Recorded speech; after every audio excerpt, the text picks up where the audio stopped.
Hello, ladies and gentlemen, and welcome back to another Let's Play with me, Sonic Yoda from SEGADriven and me, Titanscreed from Project Phoenix Productions. Oh my god, we're back, we're finally back. We had a long old break because Life happened, we've been changing jobs, it's Summer Sonic, so the last stuff we've been doing was Sonic Month, which was bloody June, I think, was it? That's when it came out.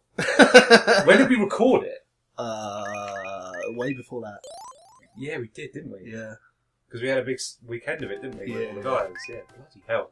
Anyway, we're doing some fresh games because we will be finishing Wonder Boy and Secret Rings, yeah. but we've got some guests coming later, so we wanted to do some fresh stuff.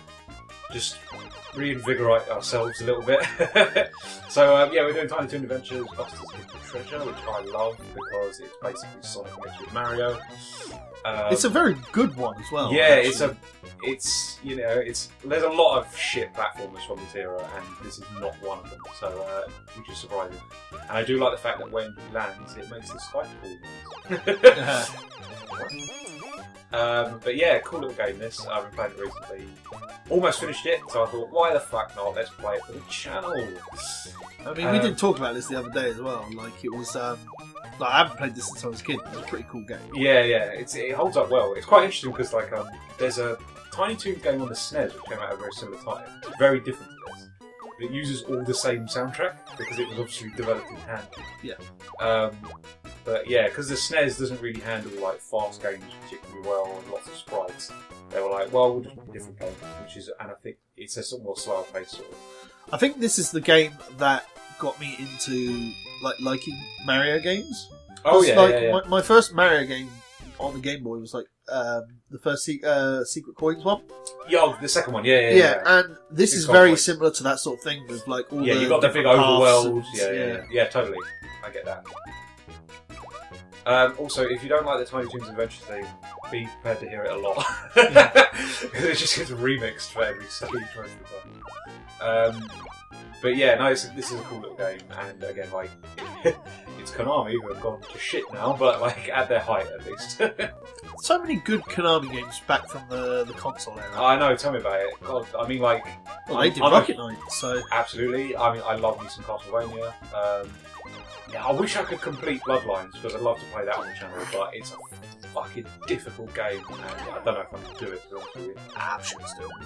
It is doable, but I'm not great at Castlevanias, even though I love them. But yeah, maybe we'll do like a one-off or something in the future, just for the hell of it. Maybe, I like that game, so good. it might not be one we complete. We'll see. So yeah, we haven't fucking seen each other since Summer Sonic. How have you been? Like, what have you been up to? Well, Warcraft came out. Yeah. You've been rinsing that. Been destroying that. Yeah, I'm pretty good. How have you been getting on with it? All right, good expansion. It's a very good expansion. Yeah, like one of the best we've had in a while. So it's enthralled me for the most part. Good stuff. And I mean, people who view my channel know that we'll be playing Blood Bowl. Indeed, yeah. Something season I've always wanted to get into, but I just don't have the patience for. Yeah, well, if you don't like dice games, then the dice are very much against you. As it's happened in one of my recent actual games that I played. I love this game. It's pretty cool. There we go. That's very Sonic. I mean, other than that, it's just standard fare. Yeah. What about yourself? I mean, Sage. Sage, man, bloody hell! What a busy year for Sage is. I think there was. Is it the busiest year they've had? It's the busiest one I've ever remembered. Like, it usually attracts at least about 20-ish games. I think this year we've got like close to 40, maybe 40. Wow. So yeah, it's a lot going on. I mean, there was a big gap between the last one. We didn't have one last year. The last one was 2014, and which they did two for that year. So maybe they spread themselves a little bit thin that year. But, I mean, it's the same though with Summer of Sonic. We didn't have one for a few true, years, and it was one of the busiest, one of the best organised. It just all comes together very well. I think this is one of the best stages that I've remembered from recent years. And all the 2D games have just been killer, man. Yes, so many good 2D ones this year.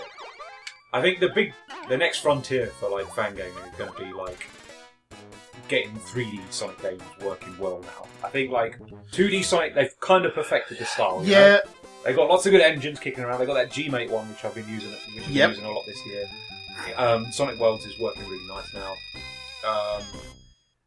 But yeah, like the 3D engines, obviously they've got GDK, and I've seen a lot of GDK games at the moment, but I feel like developing stages in a 3D environment is a lot tougher work. The biggest problem, and this is probably going to be Yeah. a very diverse opinion, is the fact that they're all trying to make the next Sonic Adventure 3. Yeah, and there's a lot of focus on that. I don't think, in terms of how people are going to be able to get a 3D Sonic going, in terms of... Because it's going to feel like... It's going to be like Sonic Adventure, and it's going to feel very, very loose.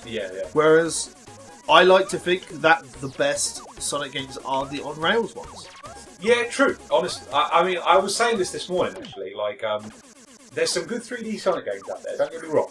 But they do kind of work better with like twin stick controls, so you're using the right stick to move the camera, which is very much like, you know, a more adult sort of game, you know? Yeah. Your bloody kids are not going to be able to deal with twin stick controls very easily. And I think that's the problem with a lot of those 3D Sonic games. They're very much focused on our generation. Yes. Which is fine if that's all you're focused on, but the Sonic game is traditionally a family game, so you need to factor in kids and newbies. You know, like it needs to be playable. That's like the thing. It needs to be a lot simpler. It needs to be easy to pick up, and that is where. I mean, you could say that Sonic Adventure was probably directed at its more. Like anything for a new console and a new direction would be based at its fan base, so that they know what's coming. And there's always going to be an element of that, isn't there? Yeah, but I mean, if it's like on rails, it's easy for them to pick up. Because I mean, like, the adventure games do. I mean, there is some camera control, but it's very much using the stick, the triggers, isn't it, to just rotate. Most of the camera is sort of like placed in areas that work for you, you know, like it will give you the optimum view of what you need to see in that area. And eventually, always like, you know, a lot of the when you're running at a fast pace, it's sort of behind Sonic. When it does loops and things, it gives you a nice flashy camera angle for it. So it's like it's set parts for the camera. Whereas a lot of the GDK stuff doesn't have that because it's all sort of twin stick. You know, you're using the camera at the same time, which is fine. But I don't think that works well for a platform game because your key demographic is kids, and twin stick controls for kids games is just a little bit too much for them to make them think. I mean, even my dad has trouble with twin stick games still, and he's been playing games most of his fucking life. But I think they do need to find a way of simplifying the mechanics because at the moment, especially something like Sonic World in particular, it over-eggs the pudding way too much. It's got all the abilities, loads of characters, loads of different movesets, and it's just like, just get the Sonic bit right first, right, and then think about that stuff. So you would have preferred it if Sonic World just turned around and said, "This is what we have. We've perfected the Sonic bit, and what we want to do next is this." Yeah, absolutely. I think that's a good course of action. I think you should like focus on your core mechanics first, get that good, get that working, and then it's like, right, if you want to make it bigger, go for it. Like add more characters, add more movesets, but make stages specifically for those characters to suit those movesets.